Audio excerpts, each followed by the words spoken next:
Either she's like crying like this.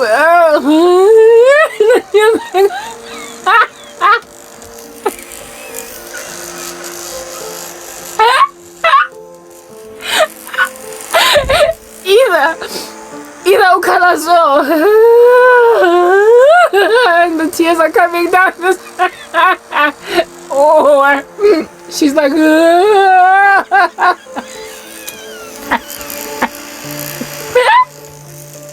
so the tears are going backwards and as she's sleeping the tears are falling.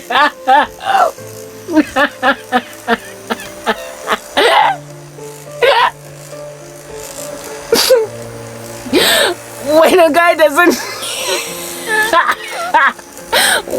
doesn't care that even the gravitational drop of tears is not following the right direction, the way he's not supposed to be your husband.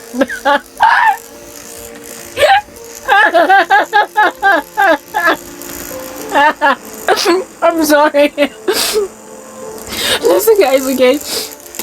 Mamela, listen. If a man has no qualms with the fact that he is a cozy, you tell us so, he's not a cozy. He's dangerous.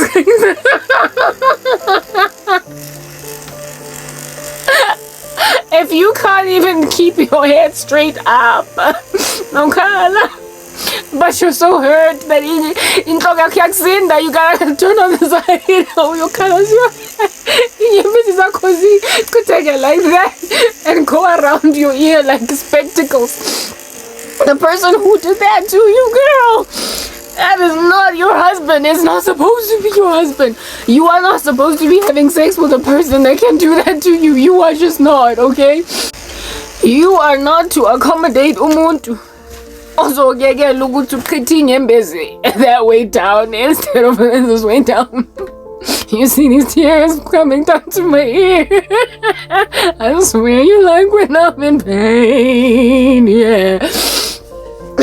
Buddy, I know, sorry. I'm sorry. I'm really very, very sorry.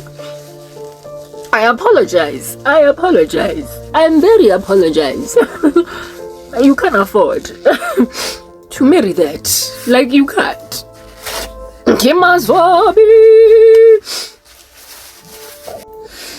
I am literally much too sorry.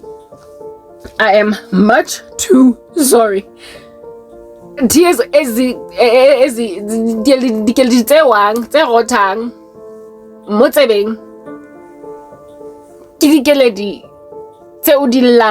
are tears that you are tears that land on your ear. You see these tears coming down to my ear. They only fall that way because you're either crying in your sleep or your head is so tilted because you're in a lot of pain that they can't do nothing but fall that way down, or you are like that. That is the kind of pain that is like it's too extreme. If you can't maintain your balance and be straight face like Osheba Pele, and you are content with being in marriages where I care, I know you don't care too much, but I still care. You see these tears coming down to my ear. I swear you like when I'm in pain, yeah. When I was busy watching TikTok, there were women there that out here be sharing their experiences concerning ukhala kwabo and how men just ignore inyembezi zabo. I'm sorry, like it is literally a judgment from the garden where God said to Adam that you are going to lord it over your wife with an iron fist, and Eve, your desire from now on your desire will be for your husband. So basically women will just long for love, and guys sometimes will, as a show of power, just ignore that she's in pain. But the Bible says that men must love their wives as Christ loved the church. The Bible also says that husbands, if you ignore your wives, even your prayers are going to be hindered. So, long story short,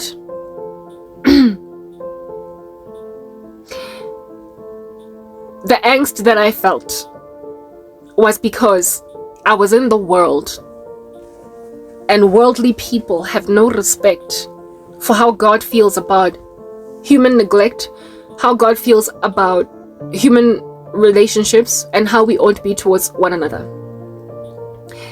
Long story short, I was born to be a saint. I was supposed to get born again. I was in too much angst to just stay lost because guys, Lynn Whitfield, got thin line between love and hate. It's a thin line between love. It's a thin line between love and hate. Mina, the way I am so passionate. I'm sorry. I feel like it was gonna happen. I know Nikito was so fra. Having invested my all. Best in daughter in Twitter like nonsense, and then as you get older, they are to be forgetting about you altogether, saying that Skokwan, sure. Either RIP, flabber, casket vibes, or just so much anger and bitterness that made corny to raise children properly. I was gonna be mad at my husband, at my ex-husband. I was gonna be angry at him to the point of being petty, like denying him custody of children, slavering his name on social media. My emotions are too passionate. I'm too passionate and too ride or die, too investing, loving, very, very, very invested in the one I love, such that after enough guys wasted my energy, the last one, they basically eroded away at my shock absorbers. In the beginning, I took it in my stride. Don't say you love me so much, you might just wear it out, baby. Yeah, I was a teenager and I still had a lot of room to be filed down. But by the time I reached middle age, I'm just being honest. Or I was gonna be a bit abroad, like I was gonna be those moms that out here be giving kids grief when they want to go see their dad, or even gilichie and full of sabotage of his second wife or girlfriend now that we are divorcing or whatever. I was going to slabber the woman with my kids, so my kids give that woman a hard time. So my kids would basically make it really hard for my ex to introduce them to her. The other lady, because of just the amount of investment and the fact that my womb, me and this body of mine that became a factory for this child, I did that whole manufacturing of this human being because I wanted us to love each other forever. Bese uzo introduce abantwana bam to some other little woman. What is that? What rubbish is that? I would have been embittered by the next woman that he went on right ahead to love, if that is what happened, and to a point of literally making my children little monsters to their stepmom. Because I just was not going to accept ukuthi life ifana nama-dice. Sometimes we burp, sometimes we are briga. No, I was never gonna accept it. So how wonderful is it then that God rescued me, right? I got saved right on time. I got saved before I could lose my mind because of a lack of reciprocity in relationships. Because listen, while it's possible to find people who can reciprocate in romance, it is a needle in a haystack. It's quite the find when you're in the world, especially. And when you are suffocating under the tyranny of the black community who love to bewitch everything that can wear a panty, litranka. you then are going to have that extra level of sabotage when you try to find love.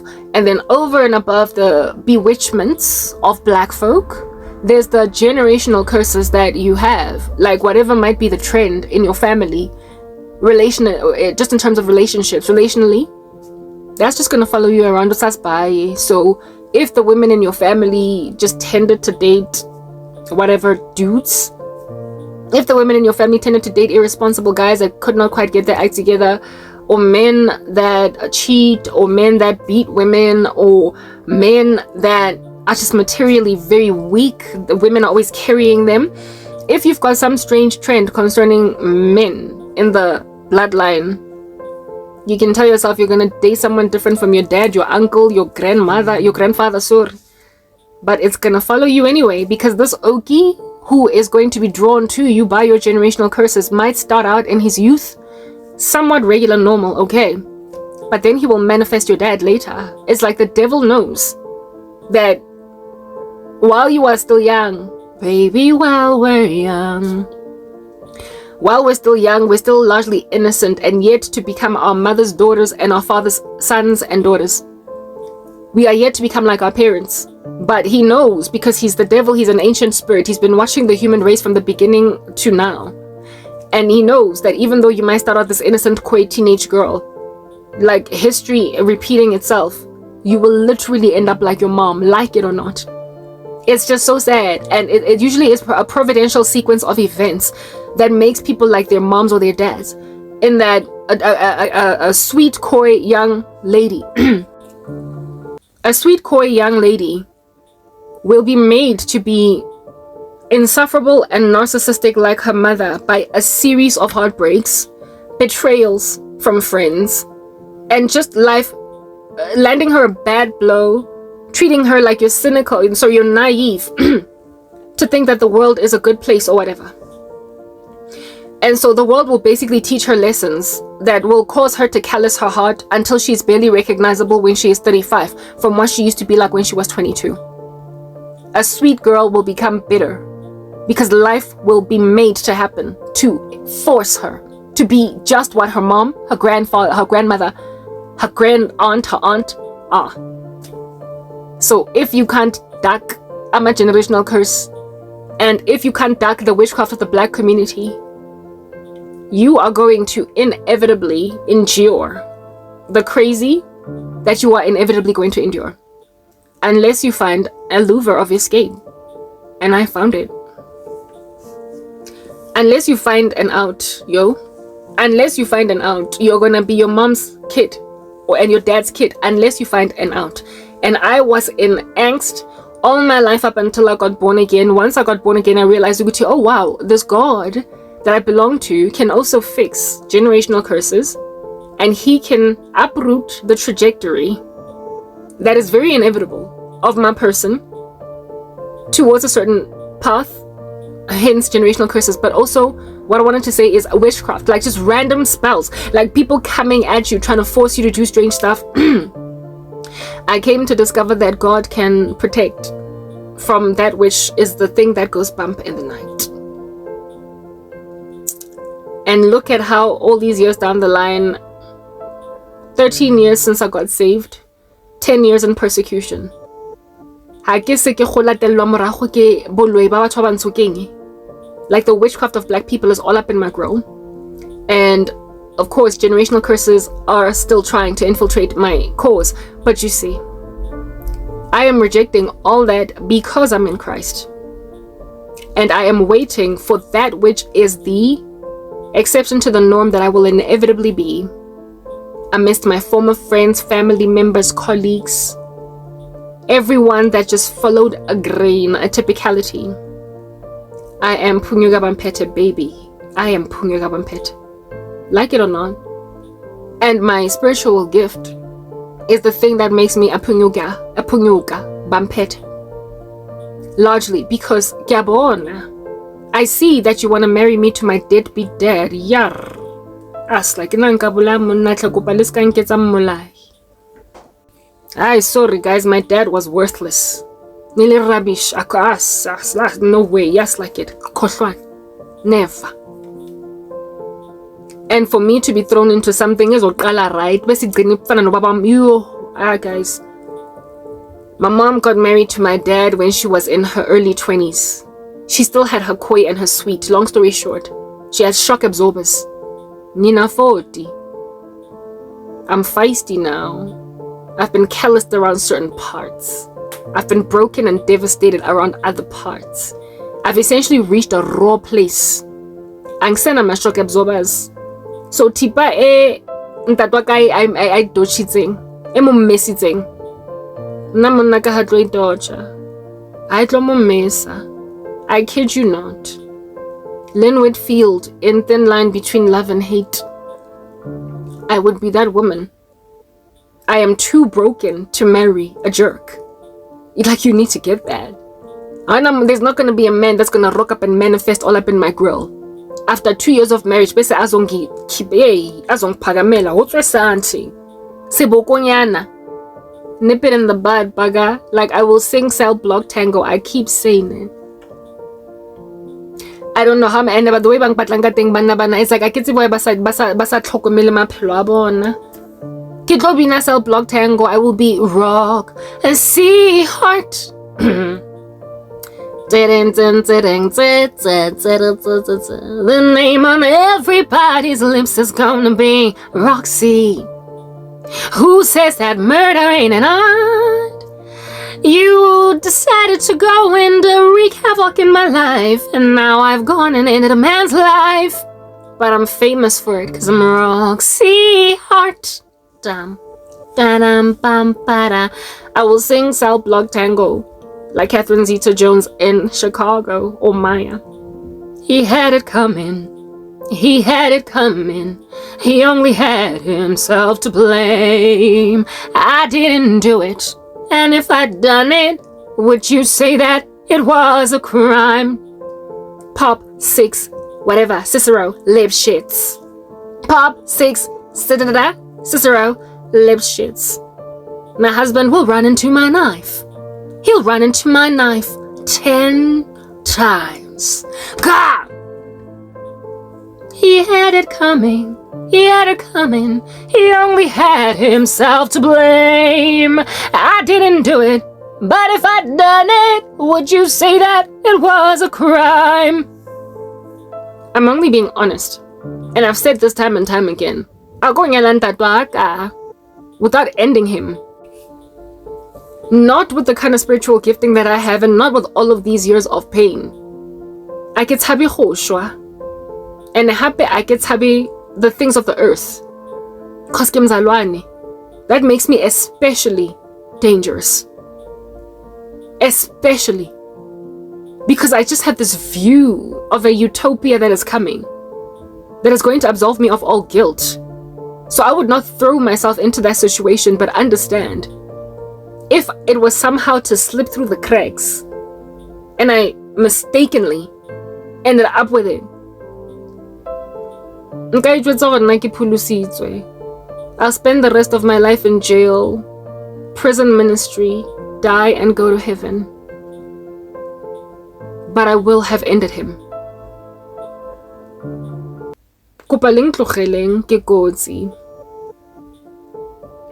I'm dangerous. The coercion, how pervasive, the perversity, the sex that strange men keep having with me in my dreams. Despite how consecrated I am, don't watch porn. I keep repeating myself. There's nothing that can account for why. That I'm busy having in my dreams. I'm spiritually oppressed. I am sexually harassed. Like in the worst way. So I get to be why these abusers don't realize Uguti. Because they're not safe in my hands. And given that they are lost,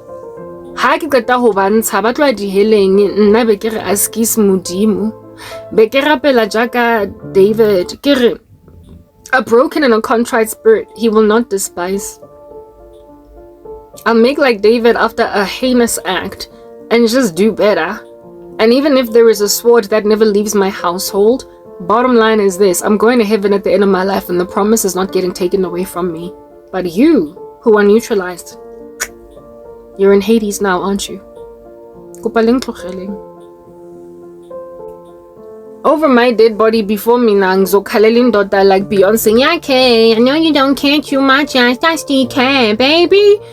Or like Karen White. Mama, baby, why are you not loving me the way you used to love me? Remember when we met in 2025 in March? You were so loving, everything, you did it for me. I remember it was so wonderful. Do you remember the time when you used to love me? Remember the time when you called me baby? But now, baby, come on, I really want to love you. You have no idea what I can do for you. I'm so good at loving. I will have you back. I will be the wind beneath the wing. Proverb 31. Have you read the Bible? Have you heard about that little lady? Oh, I'll be there. Just be better. You. Ke tlo bekezela nna ke tlo gotlela rabishi. Yo, ke maswabi hade. Bade. Go tlhokafala motho. Nna ke worry ke tswile mo dinthong tse snacks ga botlhoko long ago, guys. So ngicela ningiyeleni. There's a stranger in my house. You get away to figure out. There's no way you could be who you fail. I've gotta be someone else. He wouldn't touch me like that. And he wouldn't treat me like you do, baby. He would adore me. He wouldn't ignore me. So I insist you're a stranger when not Temba. Pop quiz! Ang nandaba. I will rather pop him. Nka se kgone. Ke tlo nna ntse ke botsa, baby, why? You've changed. I've done my time. Ke apere dangaria ko Sun City orange. Imprisoned, incarcerated under a boyfriend that I kept on saying, Pop quiz, do you know when was our first kiss? Can't you tell me where my spot is? Is there anything I can do to bring you back, baby? That the stranger must be me. Do I want too much from you, baby? Please come back. I'm begging. There's a stranger in the different. They've got their own burdens, these women. I could because monaka ke rubbish. Libalang. I've done the time. I've been in the prison of a stupid boy. Onzo musin the Shapagadi pop quiz. Crossword puzzle. Answer the mystery. Where is Waldo? That's your boyfriend. That's your husband. Get Carmen Sandiego. Where in the world is Carmen Sandiego? Where is Waldo? Looking for the bugger in a painting. Can't be found nowhere. Mara, in the beginning, it was a blank page and Waldo was painted in the center. Nangu Waldo, unjan Waldo, baby, mwah. And as the relationship progresses, building, it ends up just a collage. And Waldo is, where's my husband? Somewhere along in the relationship, you be out just searching for Waldo. It gets more complicated. You've leveled up. You are now in level 1778 of a comic book. Yeah, where is Waldo? You're in a very high level. Now you gotta find Waldo miraged behind trash cans and some cats. Indota that you started out with is literally nowhere to be found. I've been through it. I've seen it. I can't say that I have no experience because I've never been married, because I've dated. I've been in romantic relationships with dudes. I've lived with a guy. Kingy, what do they call it? Cohabitation. Fat and set. I've fat and set it before. I know Waldo. I'm well acquainted with Carmen Sandiego for a boyfriend. Baby, I was like, you don't see him anymore. What's your middle name now? Your ID number even has changed Do your parents even recognize you? You change, baby. I'm not playing Where's Waldo as a grown woman. I'm not playing Where in the World is Carmen Sandiego as a grown woman. I am not going to be looking for my husband with a magnifying glass, looking paraphernalia, a periscope, a microscope, anything at all in Jeff that can magnify stuff out. You're looking for cultures in a petri dish because he's that microscopic. From who it is that he used to be, I am not looking for my husband when he's literally sitting next to me on a couch. Where is Waldo? Don't nobody care. Bah, lights out. He had it coming. He had it coming. He only had himself to blame. I didn't do it. But if I did it, would you say that Waldo's murder was a crime? I could go down. Kisinatla. Simo Terry Sinatla. Simo Terry Sinatla. Sita Mailekayana Sinatla. That's supposed to be Sematla, because really he is a Sematla, a Lemene. I'm not marrying a Lemene. That's gonna change on me. I go buta monna kaka crossword puzzle hore grandship lebitso la gagela mo mahareng why setse le change into Spanish or Greek. I'm not doing it. The Lord is warning me time and time again that they start out alright and then they go awry. And he didn't even have to warn me because I done experienced it myself. But you see, God is amazing that way. He will keep reminding you. Yeah, I've seen it myself. I have seen the shifting shadows. I have seen the 180. I have seen the transformation. I have seen the metamorphosis, the evolution. I've seen it. Almost every relationship that I was in, I was out there dealing with a butterfly starting out like a silk. I was dealing with a butterfly out just starting like a silkworm. My God, next thing he's a fly. I was dealing with all that. And I somehow strangely believed that man chata kuzoba different. I thought that when I get married, I'm going to be married to a man who is consistent, because after all, who out here agrees to do marriage vows? Just act right. Who? Marriage must therefore fix Waldo. Marriage is the eraser of Waldo.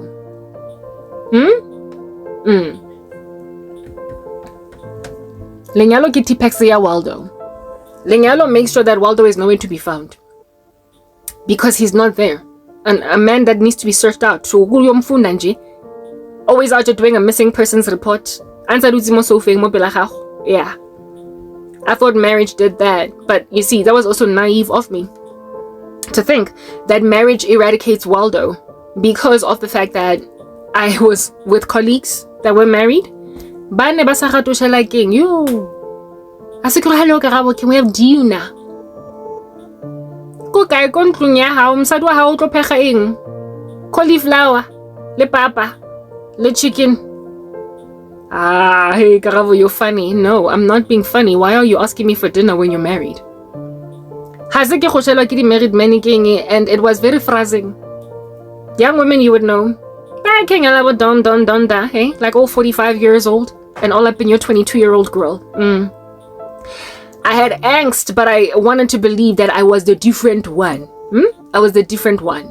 Yeah, I wanted to believe that because I'm so ride or die and because I'm so loving, I wanted to believe that because I was so, put together and so serving, laying myself prostrate before the feet of a baboon. I wanted to absolutely believe that because I put in the time, a man would then see that it's worth his while to invest in me too. That the two of us will go into the sunset together and be a power couple. Yeah, or whatever. But the angst in me was from the fact that I saw men that I worked with just be very cold and aloof to the reality of their marriages. They were married, but they were not excited about their marriages. Out of all of my male colleagues, black male colleagues in particular, there's only one that used to talk about his wife all the time. The rest of them, you would think they were still single in high school pursuing girls, dog. Like, it was ridiculous. It was just ridiculous. They flirted, they kept on dropping sexual innuendo jokes in the office, they pursued girls. I've been asked out by quite a few on lunches, like in dinners. Yeah, you get my point, okay?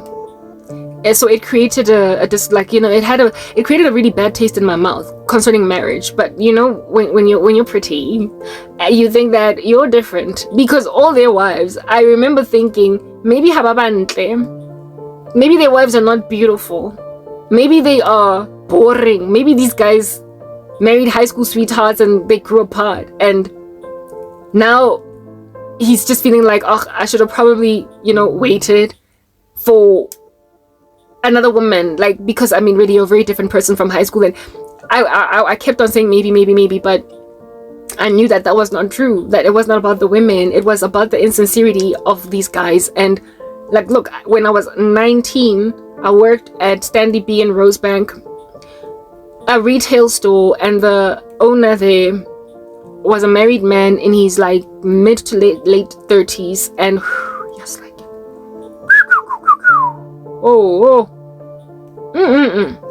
yes, like it meant naba tlotlora banyana ba di casual go Rosebank. The only ones that he did not fear were the ones that worked for him, so the ones that worked in his store.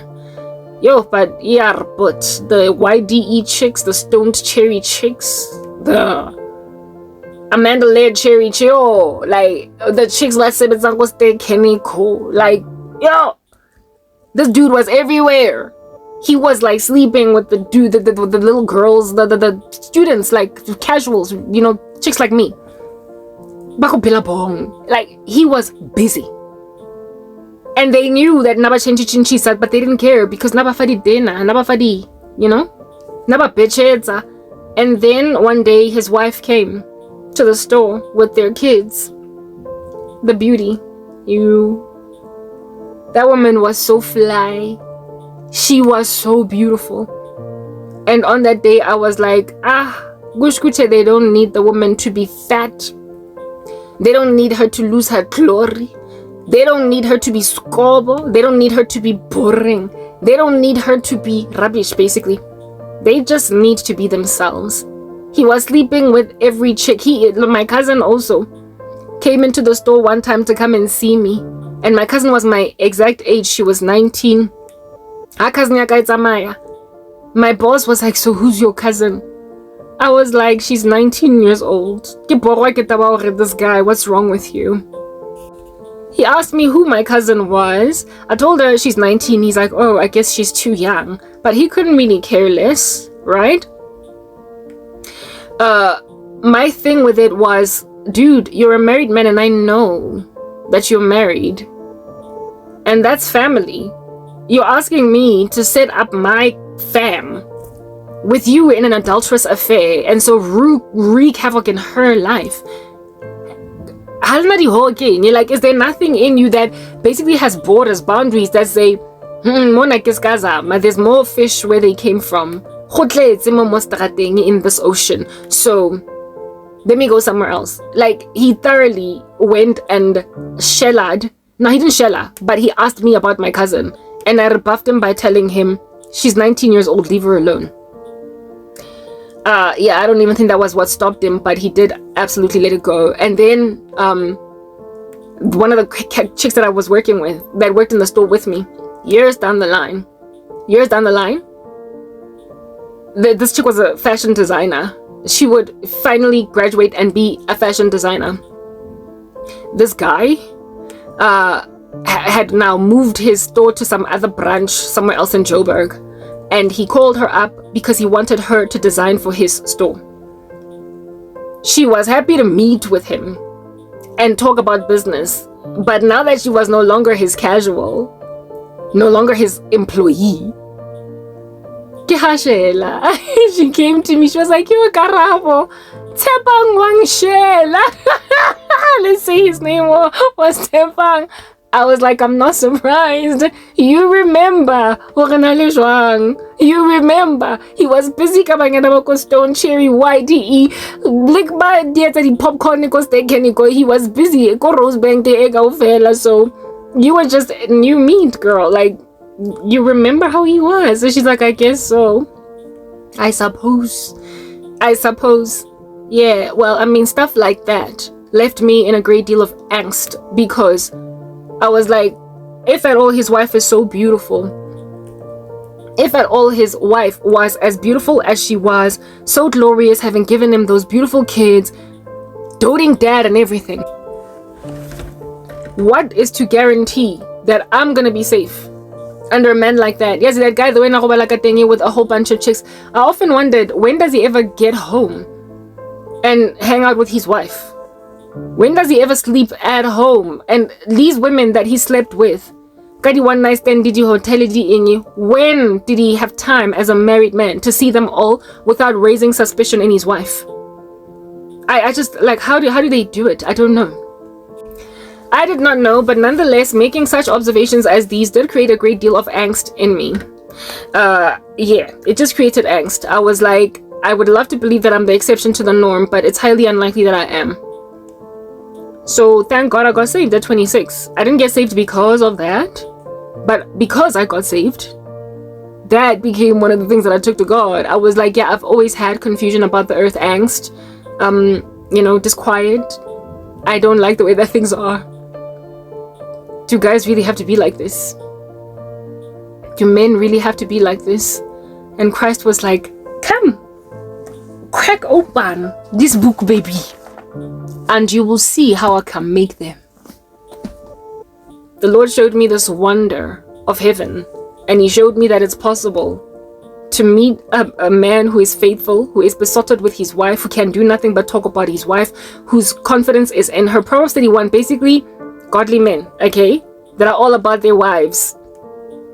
They exist because they come from a different place. They are fashioned from a different cloth. They're men of a different status. And patience is the only way that you will meet one. But not just any kind of patience, but godly patience. Waiting on the Lord. In spite of just a fever of attacks coming from all different kinds of angles. Just waiting. In godliness. Waiting in godliness. And then he is a rewarder of those who diligently seek him. He ultimately awards those who waited on him that which neither eye has seen, nor ear heard, nor mind conceived, the things which God has prepared for those who wait for him. I saw that the world was trash, and I also saw that even when they're just 18 or 19 years old, boys start out really cool, loving you in a relationship, but then they go so awry later on, treating you like you're begging me, you love me, you are a puppy under me, and I'm in a position to feed you all of your treats, baby. They treat women like trash, like proper. They start out alright, and they're some of the most ride or die women out here having the backs of men bending over backwards, still don't get awarded any kind of favor, especially when you've been there for him when he had nothing. Yeah, those ones are the worst, because once they make a whole bunch of money, but the boy get about you were strong, a soldier, when he was out here floundering in these streets, and leave you for some fluffy chick that has never paid a bill in her life. Yeah. So having made these observations, then I came to Christ, and I didn't come to Christ because of that. When I came to Christ, I dealt with that. I took it to him in prayer, and then I would be entered into a most feverish spiritual war that would last 13 years. Shame on you. A very feverish spiritual war that would, so far and counting, last 13 years, with people trying to prevent me from marrying that guy that is not a shifting shadow, that changes like underwear, that buys you flowers today and tomorrow ujile matlapa, he's got attitude, passing you shade, taking it out on you. The fact that he's acting a fool when he's flirting with a colleague and is feeling some kind of way concerning another woman. His guilt concerning that makes him treat you like trash because he wants to make you deserve his flirtation or his reciprocating of flirtation with a colleague. Like, you will properly out here be getting the beating that he's supposed to be getting for his fraternizationing. he'll be fraternizing and you'll be getting beaten down for it. Banna ba lefatshe, yo, I'm sorry. I've had my fair share of them and I am not interested in committing murder. Angifuna ukubulala indoda, but I will inevitably kill one. If I end up with any of them, I kid you not, right now it's going to happen. So with me then making war with this thing and me going apparently nowhere in my fight, with the way that people are insisting on finishing me off, this is what we're going to talk about, okay? Mudimu wangu ona, be it through random songs that I've heard before, or through dreams, visions, words of knowledge. I've just got a very active spiritual ecosystem. It's like a thriving petri dish full of cultures that when you grab a microscope and gaze therein, ting ting ting ting ting ha, ting ting ting ting ting ha, wa mariba aribatse, anariba ramaditse, wa riba ribatse, rutsi, lots of activity, lots of partying from microorganisms. Gibona pathogens. Just by blinking. I see microscopic organisms that are filthy just walking around. They are sprawled in my vision space. They are ushered into my ear. The noises they make, the cymbals they play, the tambourines, the cymbals clang clang that they play all day long, and when I'm sleeping, manglele as well. The Lord makes sure that I don't miss a single hole, like that I don't not dot an I or cross a T. Because recently the devil has been out just stealing my dreams. So because the devil is stealing my dreams every so often, God does not want me to leave any stone unturned or any tree unshaken. So that which I forgot,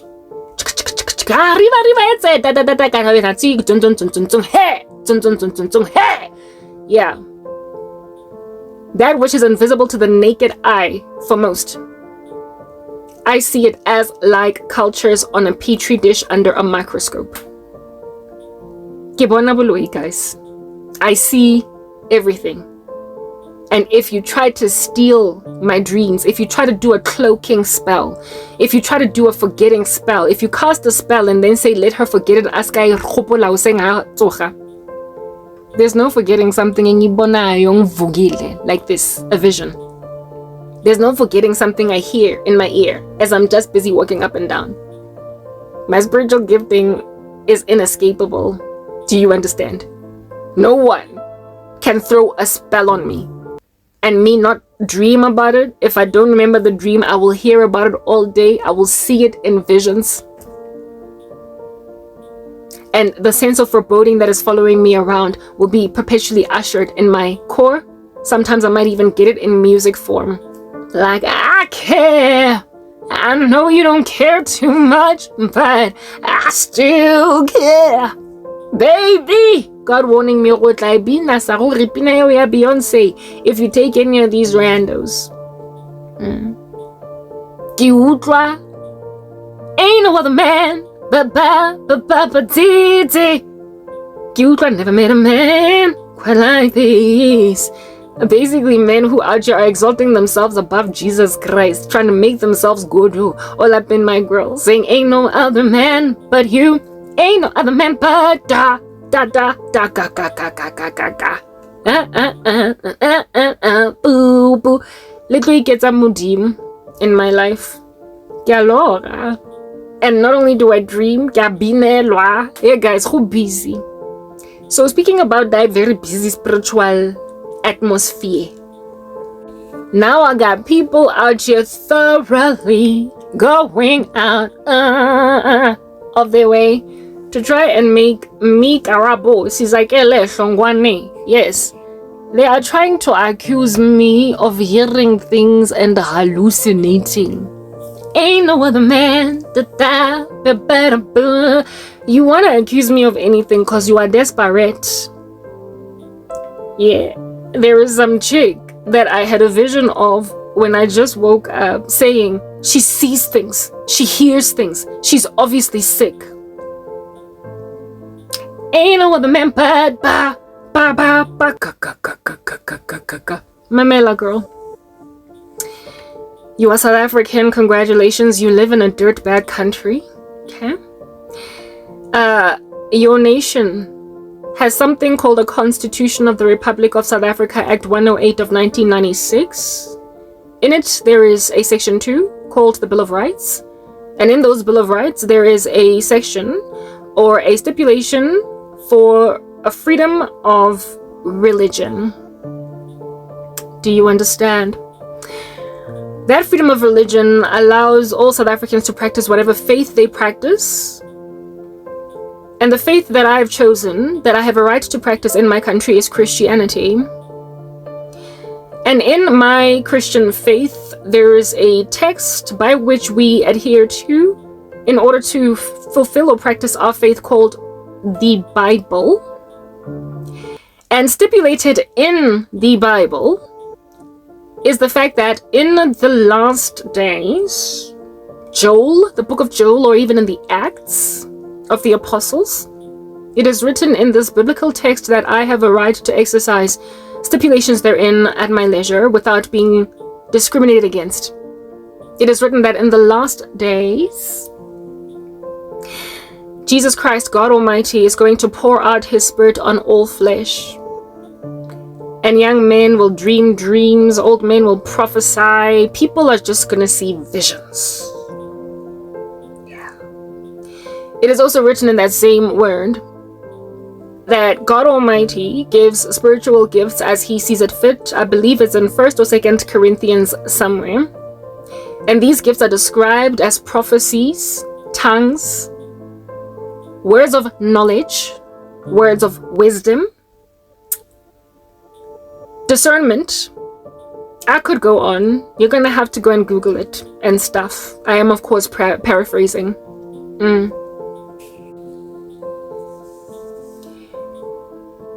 This nation that is South Africa cannot go and grab a therapist, a shrink, a psychiatrist, any person into mental health diagnoses and grab a religious human being who has religious rights under the Constitution of the country in the Bill of Rights and say of them they have got a psychosis because of having seen a vision, a dream, received a word of knowledge from the Holy Spirit, or a word of wisdom. If at all they are practicing their religion, and in so practicing this religion are not harming anybody, are not gratuitous in their feats, are not afflicting or encroaching on anybody's space, and are also not generally gazed upon as self-harming. If this faith of theirs is not suicidal, if it is not the stuff of self-harm, if it is not obviously cultic, and so therefore this person needs to be put under some kind of surveillance by medical practitioners who will get a court order to agree in concert that this person's practice of what they call their freedom of religion is not only harmful to society at large but to themselves. If at all there is nothing evidencing that you cannot grab a religious man or woman on the street saying, "Thus saith the Lord, I got it in a vision or a dream," and successfully run with it in a country that has these kinds of liberties without looking like a discriminating baboon, that needs to actually be taken real fast and furious to the equality court and ransacked under such stipulations as these, fined, and if at all you were living in a utopia, maybe even imprisoned. You are essentially stepping on my constitutional right toes, and you don't get to do that. Calling my dreams and my visions hallucinations is defamation. It's a slander, it's hate speech. It is an infringement also on my constitutional right to practice my religion, which is Christianity, because I am only acting in tandem to this. Okay. This Bible, that's what's good. The Bible is the basis or the foundation behind all of the spiritual activity. I have a right to practice my Christian religion. And that's not the only argument, mind you. Precedent is wonderful too, right? Yeah, that's what's good. Let's get into common law, sister girl. Wena, who is actually just throwing obscenities, blasphemies, and being sacrilegious and stuff in a Christian country. Seeing as we are in a Christian country, I mean, let's just put that out there. We've got things called churches literally littered about these streets. They're everywhere. And these churches of ours, similar activity to the one that I am practicing is happening. Similar activity. So whether or not I am uniquely practicing my church activity in my bedroom, on YouTube, behind a computer screen is of no essence. Because my activity is not very much different from that which is happening inside the brick and mortar structures of respectable institutions that don't even get taxed because they're respected as such. By the country. Yeah. My prophesying is happening in churches across this country. My dreams, my visions happening across the country. My sites, my whatnots, my activity is essentially so ubiquitously occurring across this land that if you were to somewhat succeed to call me a hallucinator, somebody walking in a psychosis, you're gonna have to come at Christianity in South Africa at large, and girl, you're not gonna stand. Okay? You're gonna have to call every last person that ever said, "Thus saith the Lord," they got a dream, a vision, anybody that ever stood at a pulpit at a church and shared a dream, you're gonna have to call them a hallucinating baboon and bring a whole bunch of psychiatric practitioners, medical practitioners like doctors, nurses, like just properly report churches. Report churches. Do you know that in Ghana, they are so persecuting of Christians at present that prophecies are not allowed to be shared. They say that people, when they see something in the spirit realm, they must just act in ways so as to fix a person's problems instead of letting them know that, "Thus saith the Lord, he showed me that your cousin bewitched you." People are supposed to go to whoever it is that they were shown doing a strange act, confront them, and be like, "God showed me you're bewitching your cousin, please stop," because that is the responsible human thing. Instead of rocking up in a church and prophesying over them, Ghana is saying, "Don't tell people your prophecies, nobody cares. If you feel like somebody is in danger, go and eradicate the danger, but do not tell them that they're in danger, and then them just wait around to see it happen." It's a form of Christian persecution. So I'm grateful I'm not Ghanaian. I'm South African, aren't I? Yeah, here we get to say, "Thus saith the Lord, you're a douchebag." And it sticks. "Thus saith the Lord, you're a killer." And it sticks. "Thus saith the Lord, you're full of korobela." And it sticks. "Thus saith the Lord, I dreamed that you were out here trying to sabotage my ministry." And it sticks. Like, I get to. It's a combination of a freedom of expression and religion, and you are infringing on it by calling me someone who is hallucinating. It's defamatory. And quite frankly, the stuff of damages. So, because churches are teeming at the folds with all of this activity, you cannot come at me with that argument and actually succeed. Not only that, some of these churches that also do what I do have been documented as tarnishing, as harsh, as abusive, frankly obtuse and asinine. And so the people running these little charlatan establishments have fled the country and are nowhere to be found anywhere near the borders of South Africa. Yeah. Because there were inquiries done against their activity due to the fact that they brought about harm to people. You will remember Bushiri. That Oki can't come to South Africa with any level of ease. He is a fugitive from the shores of this land because a whole bunch of people died in his church once. There's been a whole bunch of people complaining about the stuff he's doing. When people complain and harm is brought to people on the ground, investigations are done by this country, that is South Africa, to a point of certain men or women of God out here refusing to come to our borders anymore. So honey, there are channels where you can go and basically highlight that I am apparently problematic or whatever, and they have a prerogative to investigate me And upon investigating me, come to a conclusion that I am either a bushiri or the real deal. And I'm telling you, right this moment, my ministry does not qualify as the stuff of charlatans that is harmful to people. If anything, it's only going to get you highlighted as a persecutor, an abuser, an afflicter of the human rights of innocent souls. If you want to call carte blanche on your buttock, do you? And continue to afflict me for my constitutional rights. You will only give me the much needed attention that I've been lacking, okay? Because nobody's watching my content, so I need somebody to look at me and call me a hallucinator. I need that attention. Call South African authorities on me, please, I beg you. Call them and tell them that I'm hallucinating and I'm speaking smack against people. I beg you, I need attention. Don't you see I'm hungry for love? So, seeing as I'm being told that I'm hallucinating, that's the offer that you have on the table. You could report me to some commission in this country that deals with spiritual activity that's harmful. Proper, it does exist. Bushiri was actually being questioned by it a couple of years ago. Even that Trankedi dude has actually sat before that commission. Report me to them, please. I need them to gawk at me. Anyone at all, look at me, give me a binocular. But of course you won't, will you? Because your whole mission is to be clandestine and bury me. You are trying to justify why you are treating me so terribly. You are trying to justify why you have made me a hopeless South African citizen. I am your secret, don't you see?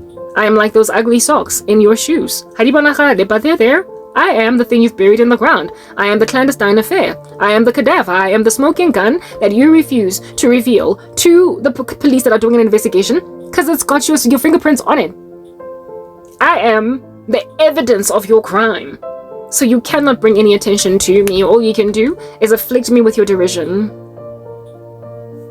So carry on doing whatever under heaven it is that you want to do. Bottom line is I will continue to prophesy, sister, prophesy, prophesy, sister, prophesy. I'll keep doing it. Because if you can listen to that charlatan that is called Prophet Lofi Honey, you have no reason at all not to listen to me. Because I'm coming in the name of the Lord truly, while he is a true charlatan.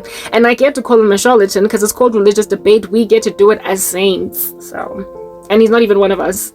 So, Amban Yongibiza, whatever you want to call me. All that's true right now is that thanks to the spiritual gifting that you out here trying to infringe on, I've avoided you like the plague. I'm like cured and everything. I'm cool and the gang, cool and the gang, cool and the gang. I'm cool.